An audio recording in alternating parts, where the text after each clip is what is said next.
What's up, everybody? Welcome to the Lamonts G Custom Live Show. I am your host, Harvey Lamont Ritchie.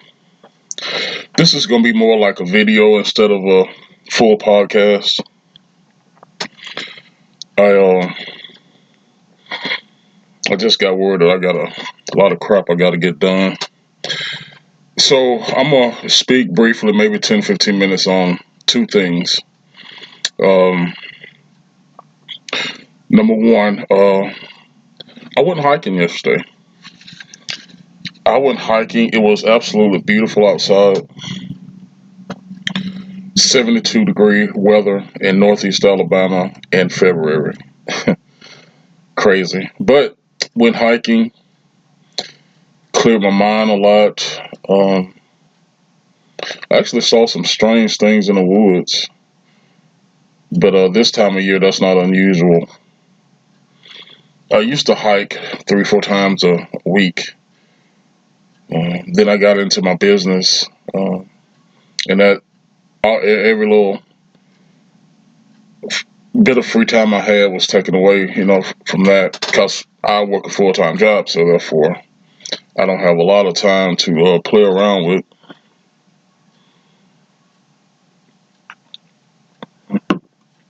Um, yeah, got out in the woods, came home, messed with my own yard a little bit, raking up a few leaves, burning some leaves. I normally let my leaves deteriorate and get back into the soil, but this year it's just a pile of leaves everywhere. So I tried to burn a few. Mainly just to burn some twigs and branches that broke. But got that done, and uh, just to relax the rest of the day until my wife came home and she wanted me to damn rearrange the freaking living room. But that's neither here nor there. I wanted to touch on. I got to clear my mind a little bit. Did a little hiking, and that was awesome. Awesome. If you lived in the high Sierras or parts of Illinois and Colorado this time of year, unless you're willing to freeze to death, you don't want to do too much hiking. And the second topic and the last topic I want to touch on, and this may be 10-15 minutes. Had an awesome conversation, with a group of guys and gals, and they didn't know how to react to the death of Jesse Jackson. Now, before I touch on Jesse Jackson, let me just say we lost Robert Duvall, one of my favorite actors, top 10 of all time. A lot of people may know him from The Godfather. He played just a lot of stuff that I absolutely love. One of my favorite movies called The Apostle. I think that was made in the mid to late 90s.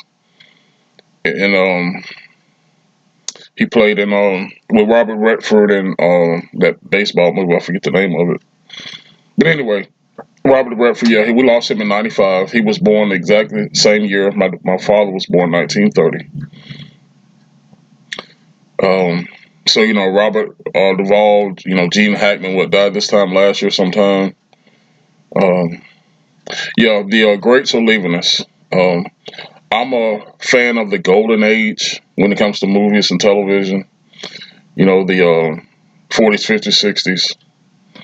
And we're losing a lot of those people. But, God bless them. May they rest in peace.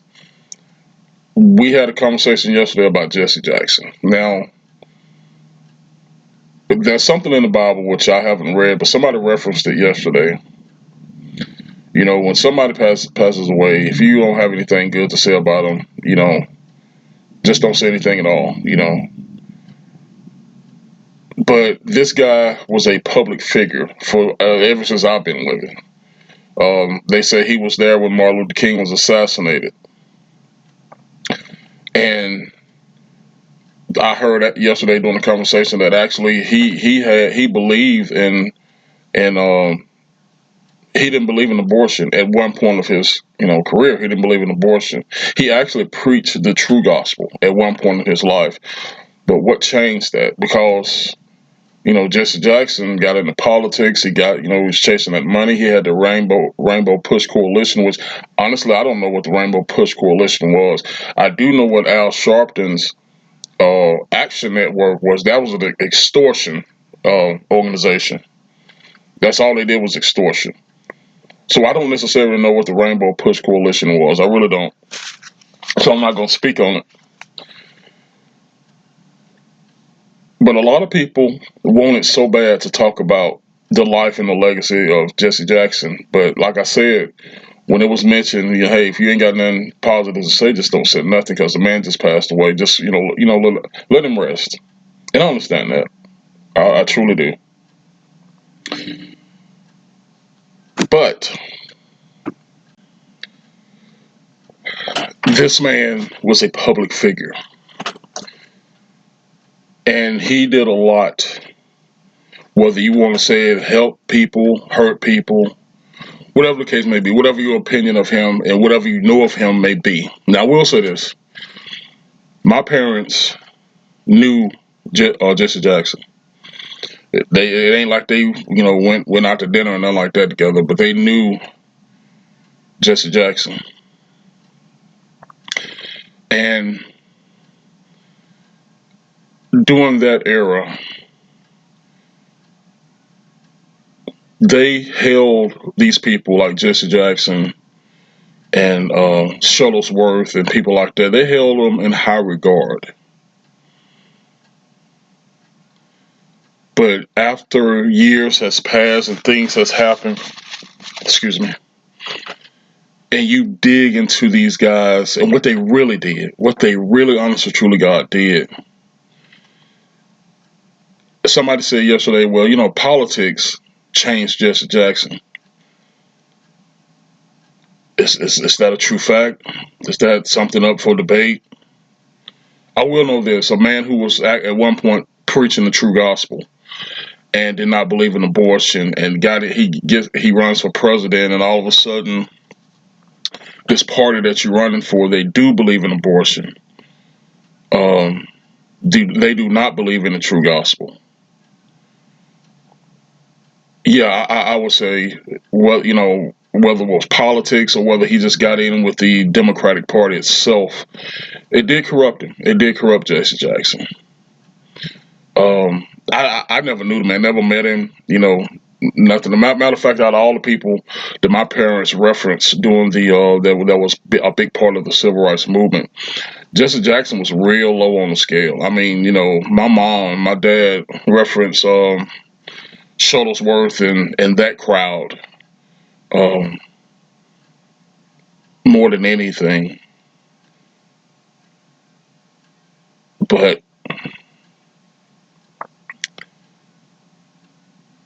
the politics corrupt his mind. The politics corrupt many of black men of that era, and I would say yes. Listen, we don't spoke on this many times. Matter of fact, we have conversations on this a lot. The guys in the prayer group. The civil rights movement was not a good thing. It was not a good thing. You got some old heads. Matter of fact, it was this lady who was discussing that she got fight mad. You don't say nothing bad about Jesse Jackson. You don't say nothing bad about the civil rights movement. You don't say nothing bad about Martin Luther King. He the king.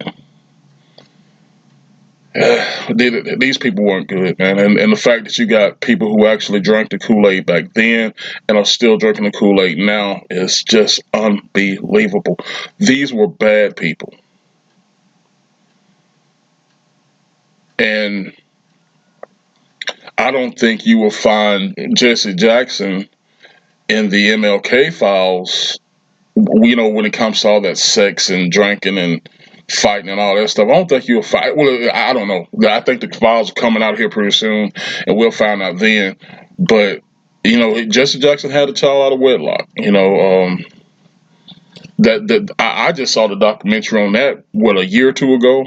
Did not know that happened. And listen, like I said, my parents knew Jesse Jackson, so therefore you would think, that news would have been already known, by me and people of my age, but it wasn't. They actually had a special news thing, 60 Minutes or something like that, on a woman who was impregnated, had his child. I mean, it's pretty damn deep. Pretty damn deep. So, listen, I'm not here to bash Jesse Jackson. I didn't know the man. I did not know the man, but my parents did. A lot of people, a lot of older people from that era, especially with the Christian coalition that I frequent, they knew Jesse Jackson. Um, and like I said, the listen, none of us are perfect. None of us. So, who's ever without sin cast the first stone. But I will say this: when you listen, Vince Everett Ellison, the great Vince Everett Ellison, he wrote some books. When you go to hell for me, the Iron Triangle, and the Iron Triangle is a beautifully illustrated book. And what's important about that, and this goes back beyond the civil rights movement, but primarily about the civil rights movement. When you have a individual who calls himself a pastor, a minister of the gospel, and he's the gateway to a certain party, because remember, in the Iron Triangle, you got to have your civil rights worker, your black your black plant pastor, and your black politician. These are the gatekeepers for the Democratic Party. And I hate to make this about politics, but this was a public figure who ran for president, and he associated himself with a certain political party. So you can't have this conversation without mentioning this. The Iron Triangle, the black civil rights worker, the black plant pastor, and your black politician. These are the gatekeepers for the Democratic Party. Al Sharpton is a prime example of this. Al Sharpton belongs in prison. When he dies, I'd seriously doubt if he goes to heaven. He's just that bad of a person. Was Jesse Jackson that bad? I don't think so. We all fall. We all fail to be perfect. None of us are perfect. But I don't. When you name the Iron Triangle of the '60s, '70s, and '80s, Jesse Jackson wasn't an angel, but I don't think he was bad as Al Sharptons and all these clowns. I just don't. I do know when I was in law enforcement, I did learn that one of his sons was in federal prison in Alabama, and so I know the family itself was into criminal activity. But that's just a listen. What ruined Jesse Jackson was the Democratic Party. I'm sorry, liberals, the Democratic Party, because to make something of yourself, to have that name, you have to be on that side of the aisle. You just have to. In the '60s, Martin Luther King and these people got in bed with the Democratic Party, got in bed with the Marxists, they were already Marxists, but with the communists, and you know, I don't know if black people. I'm not gonna say black people was just that damn stupid that they couldn't see this, because you gotta remember the white liberals planted them there. So they already knew they knew the plan. But these black people looking at Martin Luther King, Jesse Jackson, all these people as upstanding ministers of the gospel. No, these jokers were plants. And I think in Jesse Jackson's circumstances, I think the Democratic Party just ruined it, man. I really do. May he rest in peace. May he rest in peace. There's a lot of individuals, like I said, if you ain't got nothing good to say about them, just don't say nothing at all. And I have nothing negative to say about Jesse Jackson. I can only say what's been told to me and what's been uncovered throughout the years about this man. Personally, my parents held him in high regard. When they went to these Christian coalitions, these different events, they had nothing but good things to say about Jesse Jackson. So I'm gonna leave it at that as far as my opinion. But when you speak facts on the man's life and what he has done and been through, you have to say that he was just part of the Iron Triangle. I'm not here to promote anybody's book. I'm not here to promote anybody's brand. But I highly recommend, if you're interested in our lying past, because I do think that we have been lied to so much, at least all my lifetime, 53 years plus, 60, 70 years, we've been lied to. I highly recommend you read The Iron Triangle by Vince Everett Ellison. And like I said, I'm not here to promote his book, promote his brand. I do love the guy. I do. But I'm not here for that. But I highly recommend you read that book, The Iron Triangle, Will You Go to Hell for Me?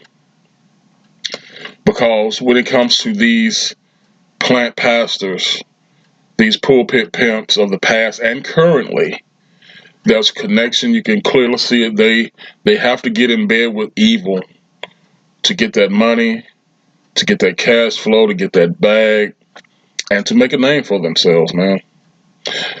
And just on this is not got anything to do with Jesse Jackson. I just want to say, like, I know a female, and we had a big time argument not too long ago.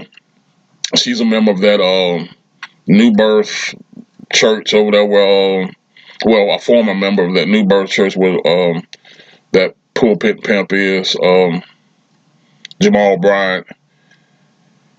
And I asked her, just on a regular Sunday, what message does he bring that comes out of the Bible? He does not preach from the Bible. He don't. Everything with him, he wants to make a name for himself. He wants to get the cameras on him because everything is political. They go out here and march and protest in front of targets. But he preaches absolutely nothing from the Bible. It was a white guy, and I should have played that today, who stood in his right in front of the right inside the door of the threshold of the church, and he was like, "Y'all don't come here.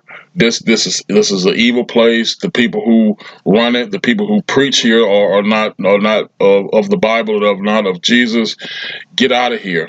I'm just giving you fair warning." And this white guy, which is a true minister, went on about his business. I think it was him, and I think his wife filmed him doing it. So Jamal Bryant was like, "Hey, if y'all could lock up Dunn Lemon for protesting inside the church, lock up this man here." It's one difference. This man was just speaking to people. He didn't interrupt any service. He didn't interrupt anybody. He just said, "Y'all go the other direction. Don't come in this devil hellhole." When Don Lemon then actually interrupted service, held people hostage, held people in fear. And that's why I say, you Jamal Bryants of the world, these are black plant pastors. Raphael Warnock, these are evil people, y'all. Evil people. So, listen, I just want to speak briefly on that. Jesse Jackson was a well-known figure in my time. He did a lot of things, went a lot of places, seen a lot of people. And whatever your opinion is about the guy, at one point in his life, he was doing good, doing the right thing. So rest in peace, Jesse. Rest in peace, Mr. Robert Duvall.